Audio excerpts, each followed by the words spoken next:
Bonjour, voici une deuxième capsule sur l'extraction de molécules. Aujourd'hui, l'extraction liquide-liquide. Nous avons déjà vu dans une précédente capsule pourquoi extraire des molécules qui sont présentes dans des solides tels que les plantes, les racines, les écorces, etc. Maintenant, prenons un autre cas. Prenons des molécules qui sont présentes dans des liquides, par exemple dans de l'eau, une eau qui est polluée par une molécule. Comment l'extraire pour dépolluer l'eau? Nous allons utiliser une animation pour comprendre comment cela fonctionne.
Voici en résumé ce que nous venons de voir.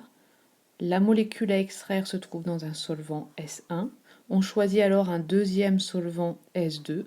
S2 doit être non miscible avec S1 et l'espèce à extraire qui était au départ dans S1 va alors passer dans S2, c'est-à-dire ici.